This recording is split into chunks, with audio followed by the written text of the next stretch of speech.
Hello everyone, Jai Shri Ram. Welcome to this channel. So हम आज ये चेक करने वाले हैं कि आने वाले समय में, यानी कि आने वाला एक मंथ जो है, जब भी आप इस रीडिंग को देख रहे हैं, टाइमलेस रीडिंग, तो आने वाला एक मंथ आपके जीवन में क्या लेकर के आ रहा है, क्या चेंजेस हो रही हैं या होने वाले हैं, और आप खुद को उसके लिए कैसे तैयार कर सकते हैं। आई थिंक फ्यूचर इंपॉर्टेंट नहीं होता है, फ्यूचर जानना बहुत जरूरी नहीं होता है। व्हाट इज इंपॉर्टेंट कि आप उससे डील कैसे करेंगे जो कुछ भी होने वाला है। तो हम बस एक हिंट लेना चाहेंगे। I am not into much into predictions की क्या होने वाला है, क्या करेंगे आप जान के, क्या होने वाला है। खुद को तैयार कर सकते हैं थोड़ा बहुत, अगर कुछ गलत कर रहे हैं तो। लेट्स पिकअप पाइल रीडिंग्स करते हैं। तो फर्स्ट कार्ड है आपके लिए अवेयरनेस का,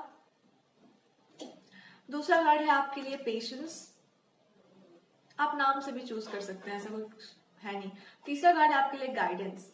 ठीक है, सो यू हैव 3 कार्ड्स, आपको एक कार्ड को चूज करना है।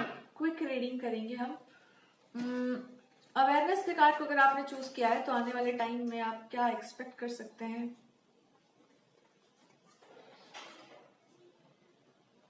कोई अगर आपको अप्रोच करता है बात करने के लिए तो उसको मना मत करो, चाहे वो कोई भी हो, दोस्त हो या कोई फैमिली मेंबर हो। बात करने में प्रॉब्लम नहीं है। लोगों को फॉरगिव करने की एक हैबिट डालिए। ऐसा नहीं कि आप फॉरगिव नहीं करते हैं, ऐसा है कि कभी कभी कुछ लोग इतना तंग कर देते हैं, इतना चोट पहुंचा देते हैं कि माफ करने की प्रवृत्ति हमारे अंदर से भी खत्म होने लगती है। लेकिन यहाँ पे फॉरगिवनेस अपने भीतर करना है, यानी कि अपने अंदर उस इंसान को फॉरगिव करके उस एनर्जी को रिलीज कर देना है, क्योंकि फिर वो आपके जीवन में एक ब्लॉकेज बन जाएगा। तो अपने भीतर से किसी का ग्रज नहीं रखना है, उसको साफ कर दो उस एनर्जी को। और अगर कोई बात करने आ रहा है, बात करना चाह रहा है, तो उसको मना मत करिए। ये किसी भी एस्पेक्ट ऑफ लाइफ में एप्लीकेबल हो सकता है। अगर आपके एग्जाम्स आने वाले हैं, या मनी या पैसे से रिलेटेड है, कुछ भी आपको टेंशन है, या कोई मदर फिगर से रिलेटेड कोई प्रॉब्लम है, इन सारी प्रॉब्लम्स का एकमात्र सॉल्यूशन ये है। पहली बात तो ये, अपने से मतलब रखिए कि मे बी अगर हमारे कोई बहुत ही क्लोज भी हैं, तब भी हमारा उनका एक पार्ट है, लाइफ का एक हिस्सा है जहां पर हम लोग कनेक्टेड हैं। बट पूरा का पूरा लाइफ एक पर्सन को सेंटर में रखकर डिक्टेट नहीं किया जाता है। ये आपको समझना होगा कि आप एक ही इवेंट को लेकर के पूरा जीवन खींच कर नहीं जा सकते, उसको एक टाइम पर छोड़ना पड़ेगा। एक पर्सन का माइंडसेट लेकर के आप लंबे समय तक नहीं जा सकते, उसको आपको छोड़ना होगा। बिकॉज अगर आपको खुद के लिए कुछ करना है तो आपका अपना माइंडसेट होना चाहिए उसमें।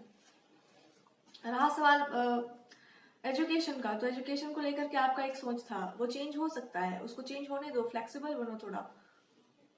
ये हम आपको गाइडेंस दे रहे हैं। इससे रिलेटेड सिचुएशंस आपके जीवन में जैसे भी आई हैं, उसका सॉल्यूशन बस यही कहा जा रहा है कि be flexible in your approach. एक बार जो सोच दिया, जरूरी नहीं कि वही करेंगे या वही होगा। समटाइम्स लाइफ आपको दूसरा एक मौका भी देती है और दूसरा एक चांस भी देती है कि आप उन चीजों को ठीक कर सकें। दूसरा कार्ड अगर आपने चूज किया which is the card of the patience, तो आप क्या एक्सपेक्ट कर सकते हैं आने वाले टाइम में। मूव ऑन भी कर सकते हैं आप, किसी नए इंसान को वेलकम भी कर सकते हैं आप, थोड़ा सा अपने आप को चेंज करके, अपनी वाणी पर ध्यान दे करके। आपके हाथों में सब कुछ है। आने वाले टाइम में जो भी डिसीजन आप अपने लाइफ में के लिए लेंगे, दोनों ही बेस्ट डिसीजंस होंगे। पुराने पास्ट को अगर आप हिम्मत करके रिलीज कर सकें तो आप एक बहुत ही सुंदर फ्यूचर को अट्रैक्ट करेंगे। अगर अपने पास्ट को रिलीज नहीं कर रहे हैं आप, तो शायद आप किसी ऐसे कनेक्शन में जाएं जहां पर, देखिए क्या होता है ना, हर इंसान का अपना एक फ्यूचर है, एक डेस्टिनी है, उसकी अपनी एक क्षमता है। आप किसी से भी प्यार कर सकते हैं, उसमें कोई दो राय नहीं है। लेकिन हर कोई आपको संभाल सके या हर कोई आपको सही से ट्रीट कर सके, ये भी जरूरी नहीं है। आप किसी से बहुत प्यार करें, पर हो सकता है सामने वाले का प्यार करने का तरीका अपमान करना हो, इंसल्ट करके वो प्यार करे, क्योंकि उसको वही पता है। तो उसमें आप उसको कभी नहीं बदल पाएंगे, कभी भी नहीं बदल पाएंगे, अगर वो खुद को नहीं बदलना चाहता है तो। जिसकी प्रवृत्ति में चीट करना आ गया है या झूठ बोलना आ गया है, आप उसको नहीं बदल पाएंगे। आप उसकी मम्मी नहीं बन सकती ना।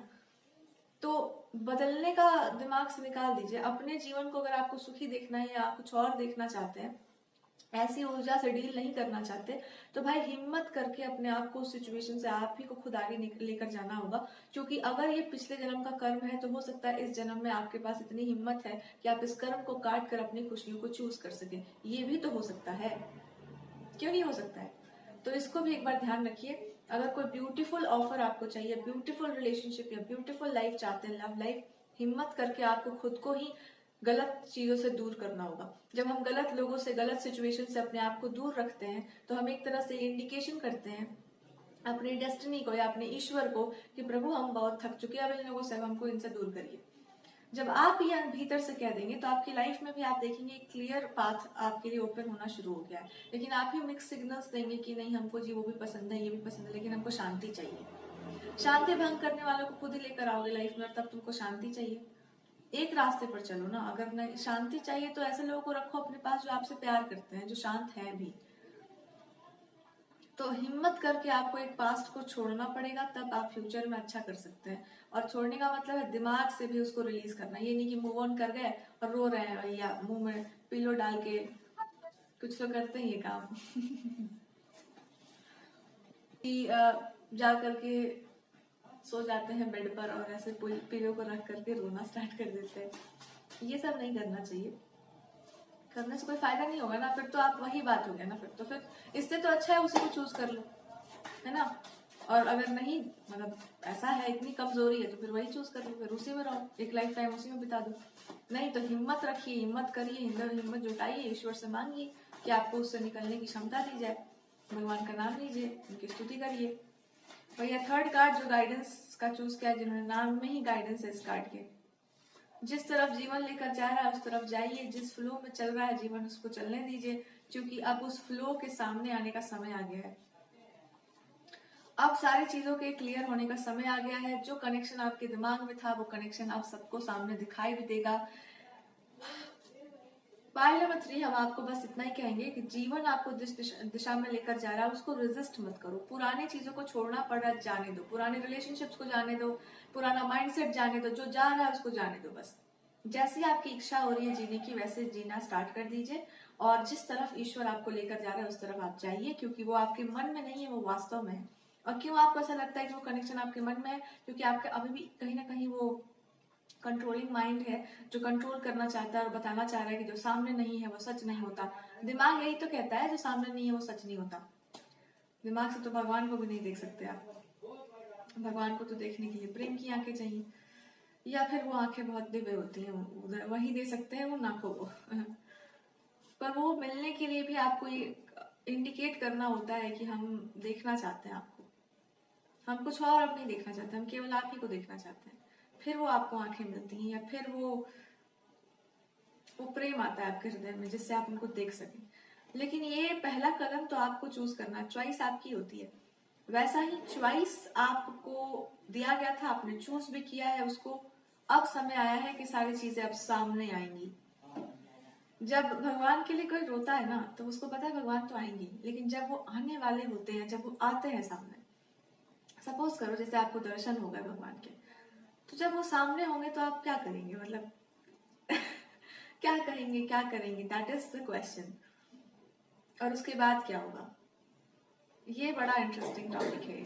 आप किसी के इंतजार तो कर रहे हैं, पर अब आप उसको मिलना है आपको उससे, या उसके सामने आपको जाना है, तो अब क्या होगा? That is the real thing. यहीं से सारा ट्विस्ट आता है स्टोरी में। ऐसा ही कुछ आपके साथ होगा।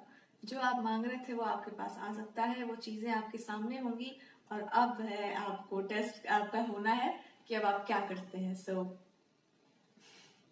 All the best. अगर आपसे रीडिंग्स रेजोनेट करती है तो फिर आप जरूर कमेंट सेक्शन में बताइएगा, और इस चैनल को जरूर सब्सक्राइब कीजिएगा।